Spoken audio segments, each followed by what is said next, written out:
ಸಕಲ ಕರ್ನಾಟಕದ ಬಂಧು ಬಾಂಧವರಿಗೆ ಭವ್ಯ ಭಾರತದ ಬೆಳಗಾವಿ ಬಸವರಾಜ್ ಮಾಡುವ ವಂದನೆಗಳು. ಇಲ್ಲಿ ಒಂದು ವಿಷಯ ಪ್ರಸ್ತಾಪ ಮಾಡಕ್ಕೆ ಬಂದೀನಿ. ಏನಪ್ಪ ಅಂತಂದ್ರೆ, ನಾವು ಸ್ಟಾರ್ಟಿಂಗ್ ಈ ತಿಂಗಳದೊಳಗೆ ನೋ ಸೇವ್ ನವಂಬರ್ ಅಂತೇಳಿ ಒಂದು ಕ್ಯಾನ್ಸರ್ ಅವೇರ್ನೆಸ್ ಪ್ರೋಗ್ರಾಮ್ನ ಅಥವಾ ಇವೆಂಟ್ನ ಅಥವಾ ಇನಿಷಿಯೇಟಿವ್ನ ನಾವು ಜಾಹೀರು ಮಾಡಬೇಕು. ಅದನ್ನು ಭಾಳಷ್ಟು ಬೆಂಬಲದೊಂದಿಗೆ ಮುಂತೊಂದು ಹೋಗಬೇಕು. ಕ್ಯಾನ್ಸರ್ ಪೇಷಂಟ್ಗಳಿಗೆ ಸರ್ವೈವಲ್ಗೆ ಹೆಲ್ಪ್ ಮಾಡ್ಬೇಕಂತೇಳಿ ಈ ಉದ್ದೇಶ ಆಗಿತ್ತು. ಆಮೇಲೆ ಆದಷ್ಟು ಜನ ಆಲ್ರೆಡಿ ನಾವೇನು ಪೇಮೆಂಟ್ ಲಿಂಕ್ ಕಳಿಸಿದ್ವಿ ಅಥವಾ ಕ್ಯಾಂಪೇನ್ ಲಿಂಕ್ ಕಳಿಸಿದ್ವಿ, ಅದರಿಂದ ಪೇಮೆಂಟ್ ಮಾಡ್ಯಾರು, ನಾನು ಮಾಡೀನಿ. ಇವತ್ತು ಲಾಸ್ಟ್ ಡೇ ಇರೋದ್ರಿಂದ ನವಂಬರ್ ಮಂತದ್ದು ಅದನ್ನು ಆದಷ್ಟು ಬೇಗ ಎಲ್ಲರೂ ಎಲ್ಲ ಕಡೆ ರೀಚ್ ಆಗುವಂಗೆ ಮಾಡಿ ಇದನ್ನು ಫೇಮಸ್ ಮಾಡಬೇಕು. ಮತ್ತು ಭಾಳಷ್ಟು ಜನಕ್ಕೆ ಇದು ಗೊತ್ತಿಲ್ಲ. ಇದು ಗೊತ್ತಿರಲಾರ್ದ್ರಿಂದ ಅದು ಸಪೋರ್ಟ್ ಮಾಡ್ಲಿಕ್ಕೆ ಅಥವಾ ಹೆಲ್ಪ್ ಮಾಡ್ಲಿಕ್ಕೆ ಆಗೋದಿಲ್ಲ. ಆಮೇಲೆ ಇನ್ನೊಂದೇನು ಪ್ರಾಬ್ಲಮ್ ಅಂತಂದ್ರೆ, ಭಾಳಷ್ಟು ವಿಷಯನ ಇನ್ಸ್ಟಾಗ್ರಾಮ್ದಾಗ ನಾವು ಶೇರ್ ಮಾಡ್ಬೇಕಂತಂದ್ರೆ ಅಲ್ಲಿ 3 ನಿಮಿಷಕ್ಕಿಂತ ಹೆಚ್ಚು ನಾವು ವಿಡಿಯೋ ಮಾಡಿದ್ವಿ ಅಂತಂದ್ರೆ ಅದು ಬೇರೆದವ್ರಿಗೆ ಶೇರ್ ಆಗೋದಿಲ್ಲ ಅಂತೇಳಿ ಅಲ್ಗೋರಿದಮ್ ಬರ್ದಾರ ಅವ್ರು ಸಜೆಸ್ಟ್ ಮಾಡೋದಿಲ್ಲ ಬೇರೆದವ್ರಿಗೆ ಶೇರ್ ಮಾಡ್ಬೇಕಂತೇಳಿ.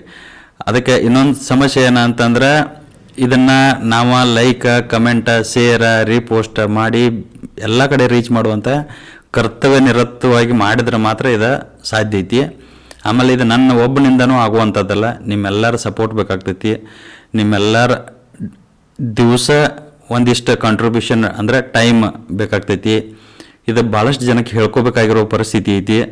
ಆಮೇಲೆ ಒಂದು ಜೀವ ಉಳಿಸೋದು ಅಂತಂದ್ರೆ ಅದು ಭಾಳ ದೊಡ್ಡ ಕಾರ್ಯ. ನಾವು ಈ ಜಗತ್ತಿಗೆ ಮಾಡಬೇಕಾಗಿರೋದು ದೇವ್ರು ಬಯಸೋದು ಅದ, ಆಮೇಲೆ ಸೊಸೈಟಿ ಬಯಸೋದು ಅದ. ಯಾಕಂತಂದ್ರೆ ಅದು ನಮಗಾಗುತ್ತಕ ಆದಂಗಲ್ಲ. ಅದ ಕ್ಯಾನ್ಸರ್ ಅನ್ನೋದು ಒಂದು ದೊಡ್ಡ ರೋಗ. ಅದನ್ನು ನಾವು ಎಷ್ಟು ಜನರಿಗೆ ಸಹಾಯ ಮಾಡಿ ಉಳಿಸ್ಲಿಕ್ಕಾಗ್ತೈತಿಲ್ಲ ಅದನ್ನು ಉಳಿಸೋ ಪ್ರಯತ್ನ ಮಾಡ್ಬೇಕು. ಅದನ್ನು ನನ್ನ ಅಳಿಲು ಸೇವೆ ಎಷ್ಟು ಆಕೈತೋ ಅಷ್ಟು ನಾ ವಿಡಿಯೋ ಮುಖಾಂತರ ಮಾಡ್ಲಿಕ್ಕೆ ಟ್ರೈ ಮಾಡೀನಿ, ಪೇಮೆಂಟ್ಸ್ ಮುಖಾಂತರ ಮಾಡ್ಲಿಕ್ಕೆ ಟ್ರೈ ಮಾಡೀನಿ. ಅದು ಮುಂದೂ ಮಾಡ್ಕೊತಿರ್ತೀನಿ. ನನ್ನ ಪಾಲಿಗೆ ಅದು ನವಂಬರ್ ತಿಂಗಳು ಅಷ್ಟೇ ಅಲ್ಲ, ಎಲ್ಲ ತಿಂಗಳಿಗೂ ಇರ್ತೈತಿ. ಹಂಗೆ ನೀವು ಮಾಡಿರೂ ಏನೂ ತಪ್ಪಿಲ್ಲ. ಸೊ ಇದನ್ನು ಡೆಡಿಕೇಟೆಡ್ ಆಗಿ ನವಂಬರ್ ತಿಂಗಳಿಗೆ ಯಾಕೆ ಮಾಡೋದು ಅಂತಂತಂದ್ರೆ, ಒಂದು ಇರಲಿ, ಹೆಂಗೆ ನಾವು ಕರ್ನಾಟಕ ರಾಜ್ಯೋತ್ಸವ ನವಂಬರ್ ತಿಂಗಳದಾಗ ಮಾಡಿ ಅದನ್ನು ನೆನಪಿಡುವಂಗೆ ಮಾಡ್ತೀವಲ್ಲ, ಆ ಥರದ ಒಂದು ನೆನಪಿಗೆ ಅಷ್ಟೇ ಇದೆ. ಅದಕ್ಕಂಥೇಳಿ ನಾ ಕೂದಲೂ ಕಟ್ ಮಾಡಿರಲಿಲ್ಲ, ಮೀಸಿನೂ ಕಟ್ ಮಾಡಿರಲಿಲ್ಲ, ಗಡ್ಡನೂ ಕಟ್ ಮಾಡಿರಲಿಲ್ಲ. ಭಾಳಷ್ಟು ಮಂದಿ ಬೈತಿದ್ರು, ಇವೇನಪ್ಪ ಇಂಜಿನಿಯರ್ ಆಗಿ ಹಿಂಗೆ ಕೂದಲ ಬಿಟ್ಟನು ಅಂತನೂ ಅಂತಿದ್ರು. ಭಾಳಷ್ಟು ಮಂದಿ ನಾವು ಫಂಕ್ಷನ್ಗೆ ಇವೆಂಟ್ಗಳಿಗೆ ಹೋದಾಗ ವಿಚಿತ್ರವಾಗಿ ನೋಡ್ತಿದ್ರು. ಅದೇನೂ ಸಮಸ್ಯೆ ಇರಲಿಲ್ಲ, ಯಾಕಂದ್ರೆ ನಾ ಮಾಡ್ತಿರೋ ಕೆಲಸ ಅದು ಬೇರೆ ಒಂದು ಮೀನಿಂಗಿಗೋಸ್ಕರ ಇತ್ತು, ಮತ್ತು ಬೇರೆ ಅರ್ಥಕ್ಕಿತ್ತು, ಬೇರೆ ಉದ್ದೇಶಕ್ಕೆ ಇತ್ತು. ಹಾಗಾಗಿ ನಾ ಬೇರೆದವ್ರದ್ದು ಅಷ್ಟು ತಲೆಗೆ ಹಾಕ್ಕೊಂಡಿರಲಿಲ್ಲ. ಆಮೇಲೆ ಇವತ್ತು ನವಂಬರ್ ಮುಗಿಲಕ್ಕೆ ಬಂತು, ನಾನು ಪ್ರೊಫೆಷ್ನಲ್ ಆಗಿ ಕಾಣಬೇಕು. ಹಾಗಾಗಿ ಇವತ್ತು ಕಟ್ಟಿಂಗ, ಶೇವಿಂಗ, ದಾಡಿ ಎಲ್ಲ ಮಾಡ್ಬೇಕಾಕೈತಿ. ಆಮೇಲೆ ಚಂದ ಕಾಣ್ಬೇಕಾಕೈತಿ.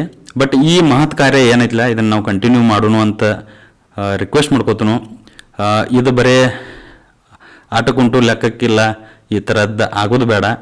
ಪ್ರತಿಯೊಂದು ಕ್ಯಾಂಪೇನ್ ಏನೈತಿ ಅಥವಾ ಇವೆಂಟ್ ಏನೈತಿ ಅಥವಾ ಈ ಥರದ್ದು ಏನು ಉದ್ದೇಶಗಳು ಇರ್ತಾವಲ್ಲ, ನಿಮ್ಮೆಲ್ಲರ ಸಹಾಯ ಸಹಕಾರ ಬೇಕಾಗ್ತೈತಿ. ಭಾಳಷ್ಟು ಜನಕ್ಕೆ ರೀಚ್ ಮಾಡಿಸುವಂಥ ಕೆಲಸ ನಮ್ಮದೆಲ್ಲರದು ಆಗಿರ್ತೈತಿ. ವಿಡಿಯೋ ಸ್ವಲ್ಪ ದೊಡ್ಡದಾದರೂ ಕೇಳುವಂಥ ಪ್ರಯತ್ನ ಮಾಡಬೇಕು. ಮತ್ತು ಇದನ್ನು ಲೈಕ್, ಶೇರ್, ಕಮೆಂಟ್, ರೀಪೋಸ್ಟ್ ಮಾಡೋದಾಗಲಿ, ಬೇರೆದವ್ರಿಗೆ ಶೇರ್ ಮಾಡೋದಾಗಲಿ ನೀವು ಮಾಡಿದರೆ ಏನಾಕೈತಿಪ್ಪ ಅಂತಂದ್ರೆ, ಅದನ್ನು ನಾನೇ ಮಾಡ್ಬೇಕಂತಿಲ್ಲ, ಅದನ್ನು ನೀವು ಮಾಡ್ಬೋದು. ನೀವು ಬೇರೆ ಬೇರೆ ಥರ ವಿಡಿಯೋ ಬಿಡ್ರಿ, ಬೇರೆ ಬೇರೆ ಥರ ಪ್ರಮೋಷನ್ ಮಾಡಿ ಇದನ್ನು ಪಬ್ಲಿಸಿಟಿ ಮಾಡಿರಿ. ಒಟ್ಟಿನಲ್ಲಿ ಒಂದು ಜೀವ ಈ ಜಗತ್ತಿಗೆ ಭಾಳ ಇಂಪಾರ್ಟೆಂಟ್ ಐತಿ. ಅದು ನಮ್ಮ ಜೀವ ಆದರೂ ಅಷ್ಟೇ, ಬೇರೆದವ್ರ ಜೀವ ಆದರೂ ಅಷ್ಟೇ, ನಮ್ಮ ಕಡೆಯಿಂದ ಆಗಿದ್ದ ನಾವು ಮಾಡಬೇಕಾಗೈತಿ. ಸೊ ಇದನ್ನು ಕೇಳ್ಕೋದ್ರ ಜೊತೆಗೆ, ಹೌದು ನಂದು ಒಂದಿಷ್ಟು ಪ್ರಾಬ್ಲಮ್ ಇದ್ದು, ನಾನು ಚೈನ್ ಸ್ಮೋಕರ್ ಒಂದು 20 ವರ್ಷದ ಹಿಂದೆ ನಾ ಸ್ಟಾರ್ಟ್ ಮಾಡೀನಿ. ಇವತ್ತಿಂದ ನಾ ಕ್ವಿಟ್ ಮಾಡ್ಬೇಕಂತೇಳಿ ಡಿಸೈಡ್ ಮಾಡೀನಿ. ಯಾಕಂದ್ರೆ ನಾ ಕ್ಯಾಂಪೇನ್ ಮಾಡಿ ಅದಕ್ಕೆ ನಾ ಅರ್ಥ ಕೊಡಲಿಲ್ಲ ಅಂತಂದ್ರೆ ಅದಕ್ಕೆ ಮೀನಿಂಗ್ ಇರೋಂಗಿಲ್ಲ.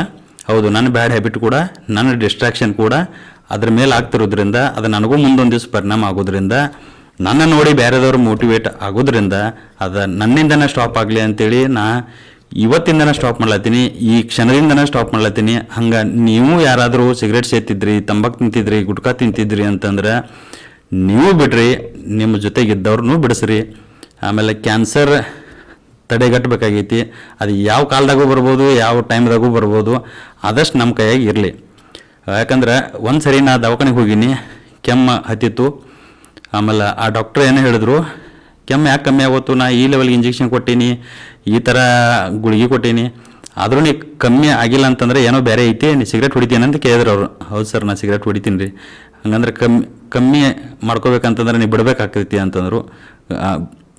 ಬಿಟ್ರೆ ಕಮ್ಮಿ ಆಕೈತಿ ಅಂದ್ರೆ ಸರ್ ಬಿಡ್ತೀನಿ ರೀ ಅಂದೆ. ಅದಕ್ಕೆ ಕಮ್ಮಿ ಆಗಲಿ ಬಿಡಲಿ, ನೀ ಬಿಡು, ಇಲ್ಲಾದ್ರೆ ನನ್ನ ಮೇಲೆ ಪ್ರಾಮಿಸ್ ಮಾಡು, ದೇವ್ರ ಆನೆ ಮಾಡು, ನನ್ನ ಮೇಲೂ ಆನೆ ಮಾಡು, ನೀ ಎಲ್ಲರೂ ಇನ್ನೊಮ್ಮೆ ಸೇದ್ದೆ ಅಂತಂದ್ರೆ ನಾ ಸಾಯ್ತೀನಿ ಅಂತ ಹೇಳಿದ್ರು. ನಾ ಅದನ್ನು ಮರ್ತ ಮತ್ತು ಸೇದಿನಿ. ಅದು ಹಂಗಾಗಬಾರ್ದು. ಆ್ಯಕ್ಚುಲಿ ಪ್ರಾಮಿಸ್ ಆಗಿರಬೇಕು, ಆಣೆ ಆಗಿರಬೇಕು. ಅದನ್ನು ನಾವು ಕಂಟಿನ್ಯೂ ಮಾಡಬೇಕು. ಇದು ಜಗತ್ತಿಗೆ ನಾವು ಒಂದು ಸಂದೇಶ ಸಾರಬೇಕಾದ್ರೆ ಫಸ್ಟ್ ನಾವು ಕರೆಕ್ಟ್ ಇರಬೇಕು. ಅದನ್ನು ನಾವು ಮಾಡೋಣ ಅಂತ ಹೇಳ್ತೀನಿ. ಯಾಕಂತಂದ್ರೆ ಇದು ಒಂದೇ ರೋಗ ಅಲ್ಲ, ಬೇರೆ ಎಲ್ಲ ರೋಗದಾಗೂ ನಾವು ಭಾಳಷ್ಟು ಸಪೋರ್ಟ್ ಮಾಡಬೇಕಾಗೈತಿ ಮಂದಿಗೆ. ಯಾಕಂದ್ರೆ ನಮ್ಮ ಪರ್ಪಸ್ ಆಫ್ ಲೈಫ್ ಬೇರೆದವ್ರಿಗೆ ಹೆಲ್ಪ್ ಮಾಡೋದ್ರಿಂದ ಇರ್ತೈತಿ. ಸೊ ಆ ಟೈಮ್ದಾಗ, ನಾವು ಓದೋ ಟೈಮ್ದಾಗ ನನಗೆ ಯಾರೂ ಹೆಲ್ಪ್ ಮಾಡಿರಲಿಲ್ಲ ಅಂತಂದ್ರೆ, ಫ್ರೆಂಡ್ಸ್, ಫ್ಯಾಮಿಲೀಸ್, ಮೆಂಟರ್ಸ್ ಯಾರೇ ಆಗಲಿ ಮಾಡಿರಲಿಲ್ಲ ಅಂತಂದ್ರೆ, ನಾ ಈ ಥರ ಬಂದು ನಿಮಗೆ ಅಥವಾ ನಾನು ಮೋಟಿವೇಟ್ ಆಗಿ ಒಂದು ವಿಡಿಯೋ ಮಾಡ್ತಿರ್ಲಿಲ್ಲ. ಸೊ ಅದು ಭಾಳ ಇಂಪಾರ್ಟೆಂಟ್ ಐತಿ ಜಗತ್ತಿಗೆ. ನಿಮ್ಮಿಂದ ಭಾಳಷ್ಟು ಕಾಂಟ್ರಿಬ್ಯೂಷನ್ ಬೇಕಾಗೈತಿ, ಭಾಳ ಮಂದಿಗೆ ಹೆಲ್ಪ್ ಮಾಡಬೇಕಾಗೈತಿ. ಅದು ಫೈನಾನ್ಷಿಯಲ್ ಇರ್ಬೋದು, ಮಾರಲ್ ಸಪೋರ್ಟ್ ಇರ್ಬೋದು, ಫಿಸಿಕಲ್ ಸಪೋರ್ಟ್ ಇರ್ಬೋದು, ಅಥವಾ ಈ ಥರದ್ದು ಒಂದು ಯಾವುದಾದ್ರೂ ಕ್ಯಾಂಪೇನ್ ಇರ್ಬೋದು. ನೀವು ಏನು ಮಾಡ್ತೀರಿ ಗೊತ್ತಿಲ್ಲ, ಒಟ್ಟು ಚಲೋ ಅಂತ ಕೆಲಸ ಮಾಡಿರಿ, ಮಂದಿಗೆ ಹೆಲ್ಪ್ ಆಗುವಂಥದ್ದು ಮಾಡಿರಿ. ಭಾಳಷ್ಟು ನಿಮ್ಮಿಂದ ನಿರೀಕ್ಷೆಗಳು ಇರ್ತವೆ. ಯಾರಿಗೆ ಅಂತಂದ್ರೆ ದೇವ್ರಿಗೆ ಇರ್ತವೆ, ನಿಸರ್ಗಕ್ಕೆ ಇರ್ತೈತಿ, ಆಮೇಲೆ ಫ್ಯಾಮಿಲಿಗಳಿಗೆ ಇರ್ತವೆ. ನಿಮ್ಮಿಂದ ನೀವು ಮೋಟಿವೇಟ್ ಆಗಿ ಬೇರೆದವ್ರನ್ನ ಮೋಟಿವೇಟ್ ಮಾಡ್ಲಿಕ್ಕೆ ಟ್ರೈ ಮಾಡಿರಿ. ಇದು ನನ್ನ ಅಳಿಲು ಸೇವೆ ನಾ ಮಾಡ್ಲತ್ತೀನಿ, ನೀವು ಮಾಡಿರಿ ಅಂತ ನಾನು ಹೇಳ್ತೀನಿ. ಸೊ ಹೌದು, ಇಲ್ಲಿವರೆಗೆ ನಾನು ಕೂದಲು ಕಲರ್, ನಾ ಫಾರಿನ್ಗೆ ಹೋಗ್ಬೇಕಂತೇಳಿ ನೆದರ್ಲ್ಯಾಂಡ್ಸ್ ಟ್ರಿಪ್ ಇತ್ತು 15 ದಿವಸ. ಅದ್ರ ಸಲುವಾಗಿ ನಾ ರೊಕ್ಕ ಕೊಟ್ಟ ಹಾರ್ದಿಕ್ ಪಾಂಡ್ಯ ಥರ ಹೇರ್ ಸ್ಟೈಲ್ ಮಾಡ್ಕೊಂಡು ಹೋಗಿದ್ನಿ. ಅದೊಂದು ಐಡೆಂಟಿಟಿ ಇರಲಿ ಅಂತೇಳಿ. ಕೆಲವು ಜನಕ್ಕೆ ಹಿಂಗೆ ಯಾಕೆ ಮಾಡ್ಯಾನ ಅಂತ ಗೊತ್ತಿರಲಿಲ್ಲ, ಅದ್ರ ಸಲುವಾಗಿ ಇದನ್ನು ಹೇಳತ್ತೀನಿ. ಬಟ್ ಅದಾದಮೇಲೆ ನವಂಬರ್ ಸ್ಟಾರ್ಟ್ ಆಯಿತು. ನಾ ಇದನ್ನು ಕ್ಯಾಂಪೇನ್ ಭಾಳ ದಿವಸದಿಂದ ಮಾಡ್ತೀನೋ, ಹಾಗಾಗಿ ಇದನ್ನು ಕಂಟಿನ್ಯೂ ಮಾಡಬೇಕಾಯಿತು. ಅವು ಉದ್ದ ಬಂದು ಸ್ವಲ್ಪ ಹಸೆ ಕಾಣ್ಲತ್ತಿದ್ದು, ಬಟ್ ನಾಳೆಯಿಂದ ಚಂದ ಕಾಣುವಂಥ ಪ್ರಯತ್ನ ಮಾಡ್ತೀನಿ. ಹಂಗೆ ಬೇರೆಯವ್ರ ಜೀವನ ಕೂಡ ಚಂದ ಆಗಲಿ ಅಂಥೇಳಿ ಇದೊಂದು ಸವಿ ಸಂದೇಶನ ಸಾರ್ಲಿಕ್ಕೆ ಇಷ್ಟಪಡ್ತೀನಿ. ನೀವು ಇದನ್ನು ಫಾರ್ವರ್ಡ್ ಮಾಡ್ತೀರಿ, ಶೇರ್ ಮಾಡ್ತೀರಿ, ಲೈಕ್ ಮಾಡ್ತೀರಿ, ಕಮೆಂಟ್ ಮಾಡ್ತೀರಿ, ರೀಪೋಸ್ಟ್ ಮಾಡ್ತೀರಿ ಅಂತ ಇನ್ನೊಂದ್ಸಲ ನಂಬಿಕೆ ಇಡ್ತೀನಿ. ಕೆಳಗೆ ಈ ವಿಡಿಯೋದ ಕೆಳಗೆ ಅಥವಾ ಡಿಸ್ಕ್ರಿಪ್ಷನ್ ಅದರೊಳಗೆ ಲಿಂಕ್ ಶೇರ್ ಮಾಡಿರ್ತೀನಿ. ಇನ್ನೂ ಆದರೂ ಎಷ್ಟು ಮಾಡೋಕ್ಕಾಗ್ತೈತಿಲ್ಲ ಅಷ್ಟೂ ಹೆಲ್ಪ್ ಮಾಡಿರಿ. ಅಲ್ಲಿ QR ಕೋಡ್ ಬರ್ತೈತಿ, ಪೇಮೆಂಟ್ ಲಿಂಕ್ ಬರ್ತೈತಿ. ಸೊ ಏನಾರು ಇದ್ದರೆ ನೀವು ಕಮೆಂಟು ಹಾಕ್ಬೋದು, ಅಲ್ಲಿ ನಾ ಆ್ಯಕ್ಟಿವಾಗಿ ರಿಪ್ಲೈನೂ ಮಾಡ್ತೀನಿ, ನಿಮಗೆ ಹೆಲ್ಪು ಮಾಡ್ತೀನಿ. ಸೊ ಎಲ್ಲರೂ ಚಲೋ ಮಾಡ್ತೀರಿ, ನಿಸರ್ಗಕ್ಕೆ ಏನಾದ್ರು ವಾಪಸ್ ಕೊಡ್ತೀವಿ, ದೇವ್ರಿಗೆ ಏನಾದರೂ ಮೆಚ್ಚುವಂಥ ಕಾರ್ಯ ನಾವು ಮಾಡ್ತೀವಿ, ನೀವು ಎಲ್ಲ ಮಾಡ್ತೀರಿ ಅಂಥೇಳಿ ನಾನು ನಂಬಿರ್ತೀನಿ. ಅದರೊಂದಿಗೆ ಧನ್ಯವಾದಗಳು.